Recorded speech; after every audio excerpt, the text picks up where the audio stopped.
Lance lashes out and is very angry at some people formerly in his life or how he's been treated. He thinks he's been unfairly treated, that he was kind of one of the guys that had to take the fall while other guys had been propped up. And he notes this by the end, that in these different countries, in Spain, in Italy, in the U.S., one guy takes the fall and becomes the pariah, and the other guys who have also cheated actually end up being embraced. And he feels that it was unfair that he was the pariah, even though there are times over the course of the movie that he admits that he was a bad guy. But he never really can get to full contrition. It is disappointing because there's so much Lance Armstrong interview in this.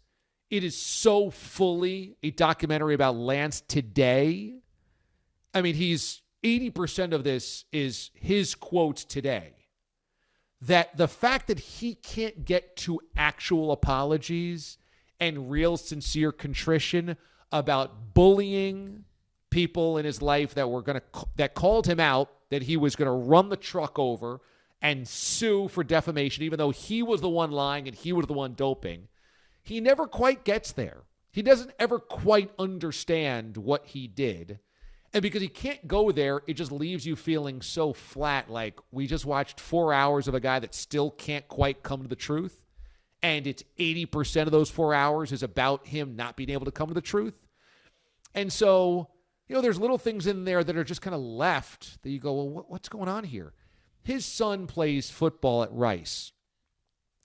He speaks to the team. There's a team meeting, and Lance Armstrong is there to give kind of a rah-rah speech. He cites his son by the wrong jersey number. He's like, and I know, how much work you guys put in because, I know number 48's putting in the work. Talking about his son.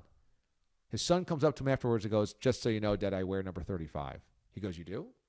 He goes, yeah, I've worn number 35. Really? I thought you were 48. No, I'm 35. Huh. Okay.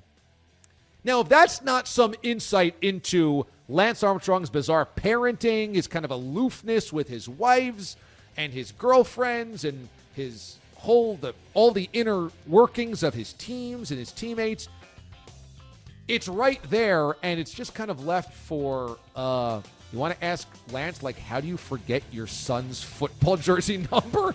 Come on. What's going on?